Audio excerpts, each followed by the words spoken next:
В эфире информационно-аналитическая программа «События недели». И я, журналист Белла Кварчия. Прошедшая неделя в нашей республике была богата на разные события, но два из них, безусловно, в категории основных. На этой неделе объединению пансионатов курорта Пицунда исполнилось полвека. Юбилейную дату торжественно отмечали в самой Пицунде с участием первых лиц государства. Еще одним важным событием последних 7 дней стал Абхазо-Российский деловой форум, который прошел в Сухуми 27 октября. В обзорном материале Ирины Ашба мы подробнее напомним об этих событиях.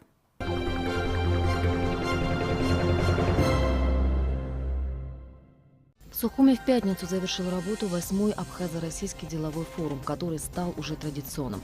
В работе форума принял участие президент Рауль Хаджимба. Главный вопрос – экономическое взаимодействие между двумя странами.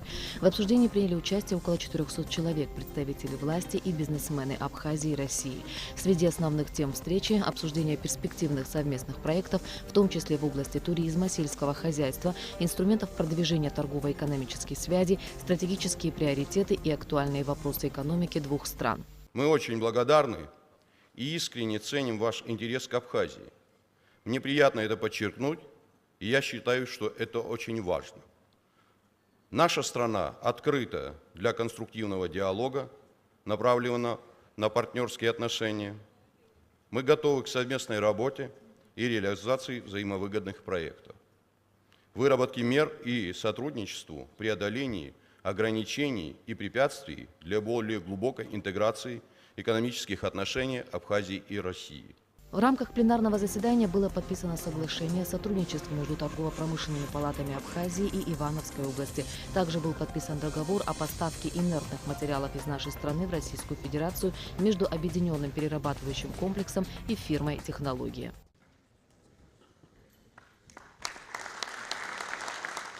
В завершении пленарного заседания чествовали победителей ежегодного национального конкурса в области предпринимательской деятельности. В этом году лучшим производителем-экспортером промышленной продукции стала компания «Вина и воды Абхазии». В номинации «Лучший абхазо-российский бизнес» победила компания «Аквафон». Пансионат «Сосновая роща» признан лучшим объектом размещения санаторно-курортного сектора. А ресторан «Ирцах» индивидуального предпринимателя Ирины Дзарко удостоился победы как лучшее предприятие в сфере торговли. Номинация «Прорыв года» досталась Сухумскому молочному заводу. Лучшим предприятием в сфере торговли признана фирма «Азид». Победителем среди предприятий сельскохозяйственной отрасли стала компания «Аваи Агро». Развитие двусторонних связей с участием Российско-Абхазского делового совета, Международного культурно-делового центра Республики Абхазия, Торгпредства Абхазии в России под таким девизом в рамках делового форума прошло заседание делового совета. В нем приняли участие представители бизнес-сообщества Абхазии, депутаты парламента. Говорили о проблемах бизнес-сообщества Абхазии и России и перспективных направлениях сотрудничества. Во время делового совета отмечалось, что сегодня существует большая проблема с кредитованием среднего и малого бизнеса на территории Абхазии. По этой причине многие предприниматели вынуждены терпеть убытки. По словам представителей Российско-Абхазского делового совета, необходимо создать наиболее выгодные условия для развития экономики страны. В рамках Абхазо-Российского делового форума в Сухуми прошло 4 круглых стола. Межрегиональное сотрудничество как базис взаимодействия России и Абхазии, сотрудничество в сфере туризма, развитие инструментов продвижения торгово-экономических связей Абхазии и России, перспективы развития малого и среднего предпринимательства в контексте сотрудничества субъектов в России с Абхазией обсудили участники. Площадка для обсуждения различных вопросов, место, где устанавливаются деловые контакты и решаются проблемы, которые возникают в процессе двустороннего сотрудничества. Все это Абхазо-Российский деловой форум. На этой неделе торжественно отметили юбилей курорта Пицунда. В этом году исполнилось 50 лет со дня образования объединения пансионатов. В праздничных мероприятиях принял участие президент Рауль Хаджимба. В рамках юбилея в фойе администрации курорта Пицунда был открыт памятник Тамаре Гицба, который пицунцы по праву считают основоположницей города. Тамара Гицба во время возведения пансионатов руководила стройкой. К работам привлекались специалисты со всего Союза. И понятно, почему в то непростое время возведение курортного комплекса в Абхазии и строительного процесса превратилось превратилась в национально-политический. В коллективе среди инженерно-технического персонала, начальников разных подразделений практически не было абхазов. Более того, на руководящие должности приглашались только работники из Грузии, которые, это было ясно, возвращаться обратно не собирались. Тамара Гицева поставила себе целью привлечь и на стройку, и на последующую работу на курорте как можно больше абхазов. Она лично встречалась с представителями абхазской молодежи, привлекала своих друзей, чтобы они приглашали на работу коренное население Абхазии. И добилась своего. Многие рабочие стройки, а позже и обслуживающий персонал Пицунского пансионата говорили по-абхазски. Это была ее победа в период, когда указам тбилисских руководителей противостоять решались далеко не все. Более 100 сотрудников и ветеранов от имени Министерства по курортам и туризму были награждены почетными грамотами и памятными подарками.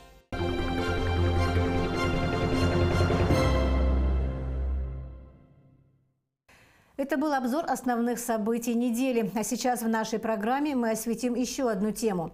Какова молодежная политика в нашей стране? По каким векторам она должна развиваться и на чем делать акценты?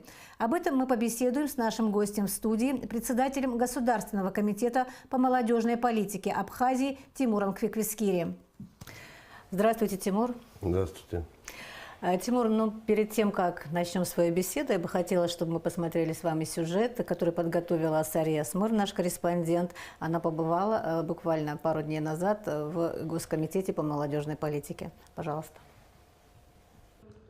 Государственный комитет Республики Абхазия по молодежной политике был создан в марте 2015 года. За это время ведомство под председательством Аляса Авидзба реализовало около 100 успешных проектов, в которых приняли участие более 7 тысяч молодых людей. Во все времена основной задачей комитета являлось патриотическое воспитание молодежи, развитие творческого потенциала, создание условий для самореализации молодых людей. Сегодня состав комитета полностью сменился. Его возглавил Тимураз Квиквискири. На самом деле в 2017-2016 годах была проделана большая работа, но хотелось бы, конечно, что-то новое свое внести. Много будет всего хорошего, интересно. Это будет направлено и проекты, форумы всевозможные патриотического плана, экономического, на развитие молодежи, чтобы не просто люди чем-то занимались, а именно находили себя в определенной отрасли. Это все на самом деле близко к нам, и очень много ребят приходят к нам сейчас, пытаясь организовать какие-то проекты, где-то поучаствовать. Мы хотим именно подходить к данным вопросам с максимальной точностью. За время работы Госкомитета множество проектов успели полюбиться молодым людям. Ежегодно в масштабных проектах и акциях, таких как «Лидер Апыза Ащета Тропой героев», принимает участие большое количество молодежи. Часто молодежь выезжает из-за пределы страны на различные семинары. По словам нынешнего руководства комитета, большинство из прежних проектов будут продолжены. Хороших, не просто хороших, а правильных рейтинговых проектов, уже даже некоторые брендовые, можно сказать, даже проекты, естественно, они есть. Конечно, какие-то проекты мы свои добавляем, их довольно-таки большое количество, но те проекты, которые существуют, мы им дадим, так скажем, немножко их не то, что в другое русло направим, какую-то краску, может быть, добавим, чтобы это было еще интереснее. Работа нового коллектива только налаживается. Совсем недавно абхазская делегация во многом, благодаря усилиям Госкомитета, принимала участие во Всемирном фестивале молодежи и студентов в Сочи. На сегодняшний день сотрудники Комитета Республики Абхазия по молодежной политике работают над новыми проектами, в их числе и «Молодой лидер года», который состоится в декабре. Как говорят сотрудники комитета, проект обещает быть масштабным. Мы хотим задействовать все ведомства. В каждом ведомстве работают молодые ребята. Каждый раз приходят новые ребята, молодые ребята. И каждый из них проявляет себя по-своему. Самых активных, самых полезных мы хотим отметить этой премией. Все это будет сопровождаться искрометным юмором и ведением мероприятий наших ведущих. И плюс наших звезд, не только местных. Я уже начинаю все карты раскрывать, так что давайте просто подождем декабря месяца. Мы должны достойно к этому празднику, это общий наш праздник, подготовиться, и я думаю, все будет нормально. Впереди у комитета множество планов, которые обещают быть интересными. Самое главное – это реализация тех проектов, которые уже существуют, и создание новых, которые будут направлены на патриотическое воспитание подрастающего поколения, выявление у ребят лидерских качеств и, самое главное, проекты, которые будут отличаться креативом. Сария Смыр, Леона Адлиба, Абхазское телевидение. Тимур, вот такой увидела работу Госкомитета по молодежной политике наш корреспондент. Вы согласны с тем, что вы услышали, и хотели бы что-то добавить? Нет, я согласен абсолютно с тем, что я услышал. Хотелось бы добавить, что в следующем году Госкомитет планирует еще ряд масштабных, так скажем, проектов, связанных с молодежью, естественно. И учитывая мою творческую составляющую, еще и, конечно, затронем и сторону кино. Не будем раскрывать все секреты, но будет такой проект. Понятно, и Сария вот в том числе в сюжете говорила о том, что Госкомитет будет реализовать и реализует уже сейчас много проектов, связанных с молодежью. Но все-таки существует ли такая цельная концепция по молодежной политике у нас в Абхазии? Вы знаете, что такая концепция существует, но она существует только на бумаге. Почему? Потому что это же само понятие молодежная политика представляет собой сложную систему мер, и так просто взять, она реализуется тоже только в активном взаимодействии между всеми ведомствами. Просто Госкомитет отдельно от всех вдруг взять и реализовать молодежную политику, направленную там, на гражданское, патриотическое и духовно-нравственное воспитание молодежи, один не в состоянии. Тут должны подключаться к этому процессу все ведомства, и в том числе руководство, все министерства практически. И тогда мы, может быть, достигнем определенных, не определенных, а высоких результатов. А в чем проблема? Ну, проблема вообще в принципе в стране, понимаете, это же не просто так. То есть все единым фронтом, грубо говоря, должны реализовывать. То есть нету этого взаимодействия? Нет механизма, одного общего механизма, направленного на реализацию молодежной политики. Тут только сам Госкомитет, как бы все по-своему там разделены, каждый занимается своей отраслью, и все строго. Но нет одного общего какой-то системы, выработанной, благодаря которой именно молодежная политика будет реализовываться. А вы как-то представляете себе вот этот механизм, по которому вот различные структуры как-то в едином фронте будут реализовывать эту молодежную политику? Вообще, чтобы было понятно, да, вот, как я понимаю, в принципе, должна быть общая концепция развития государства, а Госкомитет на основе этой концепции должен уже взять основу и все это продвигать в молодежь. И только так это возможно. Отдельно оторвавшись от государства, придумать свою концепцию только для развития молодежи, это так не бывает. Должно быть все вместе в совокупности. И только основываясь на общей концепции развития государства, мы можем что-то сделать, именно комитет. Поэтому тут уже нужно более глобальные меры принимать. Но вы что-то предлагаете в этом плане? Если честно, я предлагаю расширить кругозор, культурно-просветительскую деятельность, то есть с точки зрения реализации молодежной политики от Госкомитета. Поэтому и все проекты, в принципе, нацелены на то, чтобы наша молодежь была задействована как можно больше в масштабных проектах. Для этого у нас есть, мы будем продолжать летний образовательный лагерь, который придет летом, пока не буду говорить где. Будет более масштабное мероприятие, это фестиваль молодежи Абхазии. Хочется собрать большое количество молодежи, чтобы и создать площадку, благодаря которой они смогут себя реализовать, себя показать и, в принципе, общаться. Потому что сейчас молодежь наша разобщена, как и, в принципе, многие, кто в разные стороны каждый тащит. А молодежь, на ней это очень сильно сказывается. Это самая чувствительная часть нашего общества. И, в принципе, зеркало того, что происходит, так скажем, у старшего поколения. И на молодежи это может очень плохо отражаться. Поэтому нужно как раз-таки задействовать и направить в нужное русло для развития молодежи. Идея с проведением молодежного фестиваля в Абхазии вам пришла после того, как делегация Абхазии побывала на фестивале молодежи и студентов в Сочи? Именно, да. Именно там пришла идея провести такое.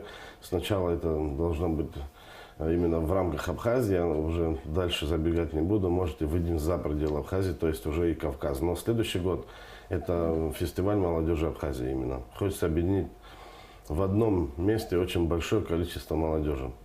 В организационном плане как все это будет выглядеть? И очень организованно. Нет, я имею в виду, насколько сложно все это будет организовать, создать и привести как бы к такому знаменателю, чтобы это было действительно какое-то значимое событие. На самом деле это будет очень сложный процесс, но, слава богу, мы контактируем и сотрудничаем с нашими друзьями из России. Это международный молодежный центр. Его возглавляет директор Алексей Любцов. Кстати, большой друг Абхазии, и он всегда сотрудничал, помогал комитету реализовывать очень много молодежных проектов на территории Абхазии, так и за пределами. И на любые форумы, которые проводит этот центр, всегда ездит определенное количество молодежи. То есть львиную долю он всегда выделяет квоту по количеству даже молодежи именно Абхазии. И в данном случае у нас остались, и мы продолжаем эти контакты, даже усиливаем связи. Я уверен, что они помогут, потому что мы уже обговаривали, у них есть опыт по проведению уже этого Всемирного молодежного фестиваля студентов и молодежи в Сочи. И, естественно, они свой опыт, как бы мы постараться передать нам, а мы уже дальше, я думаю, тоже не опозоримся. Скажите, а вообще на чью помощь вы рассчитываете в организации такого фестиваля? Вы имеете какую помощь? Здесь. Финансовую или... Любую. Нет, финансово это в бюджет заложится этот проект, в бюджет Госкомитета на следующий год. А так, все остальное, у нас есть и волонтеры, кстати, которых мы тоже будем отправлять на повышение квалификации. Вообще, в принципе, опять же, этот молодежный центр расположен в Москве. Он подведомствен, кстати, Федеральному агентству по молодежной политике Российской Федерации. Вот. И у них есть определенные курсы, тренинги. Мы будем отправлять туда наших волонтеров, чтобы готовить их к тому, чтобы они нам потом помогали организовывать данное мероприятие. Да и вообще любые масштабные мероприятия могут они, конечно, быть нам полезны в дальнейшем. 70 человек из Абхазии поехали на Всемирный фестиваль молодежи и студентов, который проходил в Сочи. Что вы там увидели, какого опыта набрались? Прежде всего, хочется сказать, что это была замечательная площадка, вообще великолепная для того, чтобы Абхазия вновь о себе заявила и показала себя. Хочу сказать всем ребятам огромное спасибо, потому что у них это получилось на очень высоком уровне. И я думаю, что были сюжеты и на Первом канале, кстати, и так тут абхазское телевидение транслировало и показывало определенные моменты. Я думаю, они дали нам возможность гордиться ими. Вот я так скажу. Инар из Союза молодых дипломатов Ладария, если не ошибаюсь, как раз с Лавровым вообще за одним президиумом сидел, да, то есть и... Вы считаете, Абхазия ярко заявила о себе на фестивале? Да, ярко, конечно, в любом случае ярко заявилась, потому что они навели контакты и связи с другими молодежными организациями, показали себя. То есть это же было, все проходило в одном медиацентре, в огромном, где было скоплено огромное количество молодежи. И незаметно там пройти в течение 5 дней невозможно было. То есть ребята показали и культуру, и этнос, и интеллект наш, и вообще, в принципе, можно было понять и идентифицировать через них абхазов. Вот это было очень важно. Вы, конечно, работали в Госкомитете по молодежной политике и ранее, но возглавили его совсем недавно, 12 сентября вы стали председателем Госкомитета. И вот в одном из интервью вы сказали о том, что в ближайшее время планирую изучить вектор направления, куда нужно двигаться и как нужно развивать нашу молодежь, какие программы нужно внедрять. Вот об этом могли бы сказать, что вы успели изучить за это время? Вот я как раз какую-то часть уже озвучил, я говорю про культурно-просветительскую деятельность, фестиваль молодежного кино. Это, мне кажется, самое нужное. Вообще кино – это очень серьезный рычаг для того, чтобы доносить до молодежи, да, в принципе, до любого человека. Вот. И мы должны этим инструментом правильно пользоваться. Хочется, во-первых, каким-то образом повлиять на киноиндустрию здесь, чтобы она все-таки зародилась. Ну, тут уж, простите, моя профессия первая дает о себе знать, но я уверен, это только в помощь именно в реализации молодежной политики. Поэтому такой проект будет в следующем году, и он уже заложен в бюджет. Фестиваль молодежного кино. Программы определенные существуют, мы сейчас как раз над ними работаем. Например, мы можем перенять опыт у некоторых российских республик, у которых есть молодежный парламент. И это очень интересная вообще организация. Она, конечно, никак не пишет законы, но они обсуждают все те же вопросы, что обсуждает основное наше народное собрание, парламент. И это очень интересно, потому что тут ты видишь две сразу стороны. То есть взрослое поколение, и тут молодежь, которая тоже на эти проблемы, но смотрит по-своему. И это определенного рода еще площадка для того, чтобы молодежь могла себя подготовить. Вообще, чтобы подготовка, да, будущих кадров, так скажем. Это площадка там, где они могут себя реализовать, показать, как люди общаются, как правильно вести диалог, доносить свое мнение. То есть, мне кажется, что это будет хороший проект, если мы сможем, конечно же, его реализовать. То есть самого кинотеатра у нас нету, то есть нам придется... проблема. Да, проблема. Но эту проблему можно решить. Все-таки у нас там не будет звуков 5.1, там, да, Dolby какой-то, сараунд и все прочее. Это все равно молодежный фестиваль, и мы найдем площадку, где будет стоять проектор, звук, и этого будет достаточно. На качество кино это никак не отразится, я вас уверяю. Насколько законодательная база отвечает тому, чтобы Госкомитет мог реализовать какие-то свои планы? С законодательной базой все, в принципе, нормально и можно работать. Вопрос в другом, что мне всегда было непонятно, даже в те времена, когда я работал главным специалистом, непонятно было, что есть Госкомитет и есть еще отдельные в каждом городе, в каждом районе отделы по молодежи и спорту. И они никак не подведомственны вообще Госкомитету. Тогда и получается, что в принципе мы можем только в рекомендательном характере что-то говорить вместе. То есть нет такой, опять же, я говорю, какой-то общей системы, так, чтобы они взаимодействовали. Они каждый сам по себе, я не говорю, что это плохо или хорошо, но мне казалось бы, что было бы хорошо, если это было централизовано. То есть оторваны друг от друга. Оторваны друг от друга, да, каждый ни от кого не зависит. Они сами решают, какие у них проекты должны быть в этом году. То есть мы не можем благодаря им реализовывать какую-то общую программу, масштабную на всю Абхазию. Тимураз Квиквискири, в 2003 году вы окончили экономический факультет Абхазского госуниверситета. С 2000 года вы участник команды «Нарта» из Абхазии, чемпион высшей лиги КВН. В 2015 году окончили высшие курсы сценаристов и режиссеров в Москве. В 2016 году были выбраны режиссером церемонии «Конифа-2016».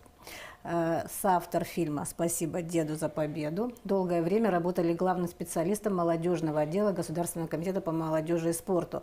Скажите, пожалуйста, чиновничья работа, насколько вам удается в контексте того, что у вас вот такая биография творческая?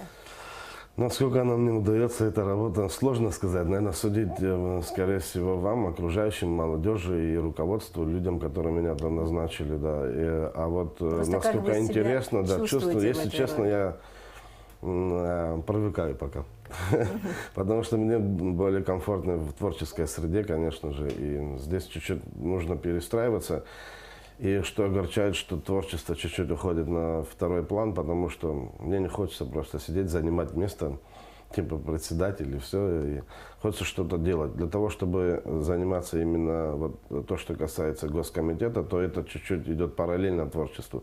Да, какие-то творческие проекты можно реализовывать, да, которые помогают реализовывать молодежную политику, да, но в принципе это чуть-чуть другое. Вы правильно сказали, это чиновничье направление, а уже направление в сторону политики, так скажем. Поэтому это мне приходится перестраиваться. И не всегда бывает очень комфортно. Хотела закончить на этом, но, вы знаете, решила, что стоит задать вот такие серьезные вопросы.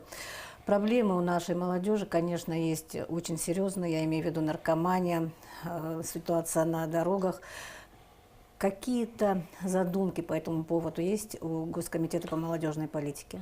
Есть, конечно же, есть и задумки. И для этого, то есть я скажу общими, чтобы не углубляться, семинары и тренинги. Нужно работать с той молодежью, которая еще, так скажем, далека от наркомания, далека от этой болезни, так скажем, чтобы эту часть оградить от той, которая уже, с той части уже должны работать другие ведомства, еще раз говорю. То есть другая программа, которая по работе с теми, кто уже, грубо говоря, каким-то образом знаком с наркотиками. Вот, это уже другое чуть-чуть. Я говорю, именно тренинги, которые мы будем и спикеров, которые мы будем привозить сюда, у них такая специализация, поэтому я об этом говорю. Конечно, я не отстраняюсь от тех, которые Это от другой части, но я говорю именно про эти тренинги и семинары. Еще будут социальные ролики, но, если честно, самое главное, это ни один спикер, никто не поможет, если сам человек, в принципе, внутри, в семье, во-первых, оттуда все начинается, во-вторых, в какой-то момент упустили ребенка, скажем так. И, естественно, вот доступность наркотиков – это самая большая проблема. То есть здесь уже, опять я говорю, это уже другое ведомство должно решать. Если у нас Министерство внутренних дел, которое должно оградить полностью от легкого доступа к наркотикам. В этом еще проблема большая. То, что касается ДТП, опять же говорю, что здесь мы, конечно, можем способствовать, но мы не можем быть главным рычагом. Какие-то акции, профилактические конечно, меры в школах. Конечно, я же говорю, социальные и ролики, и тренинги. Мы будем привозить спикеров, но это то, чем мы можем, какие-то инструменты, которые мы владеем, и тем, чем мы можем помочь. А дальнейшее это уже само общество, само сознание человека должно еще к этому тоже стремиться, понимаете? Спасибо вам большое за беседу. Спасибо, что пришли к нам в студию, ответили на наши вопросы. Спасибо, что пригласили. До свидания. Всего доброго. У нас в студии был председатель Государственного комитета по молодежной политике Тимур Квиквискири. И мы обсудили направление работы комитета, а также планы и проекты, которые он намерен реализовать.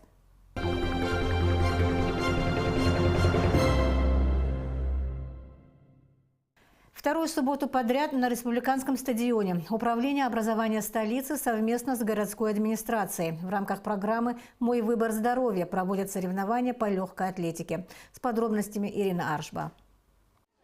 Совместная программа Управления образования и мэрии города Сухум «Мой выбор здоровья» стартовала в январе 2017 года. В рамках этой программы проведено не одно культурно-оздоровительное мероприятие. Весной прошли соревнования по национальным видам спорта, веселые старты среди учителей. Прошли соревнования на Кубок мэра города.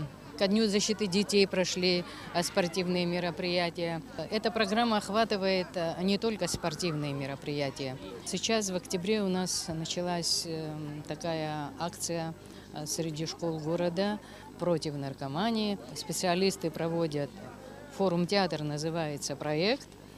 Во всех больших школах среди старшеклассников они занимаются с ними группами, вовлекая детей как бы в театральное представление того или иного случая.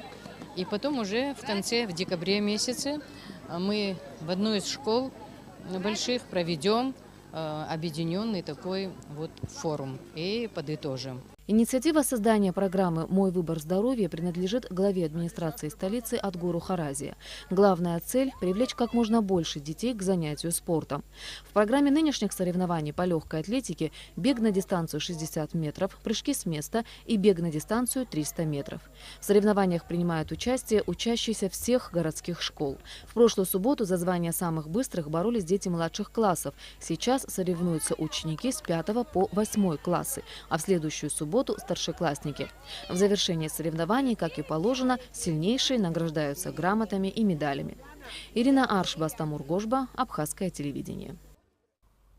На этом наша программа подошла к концу. Всего доброго и до встречи в эфире.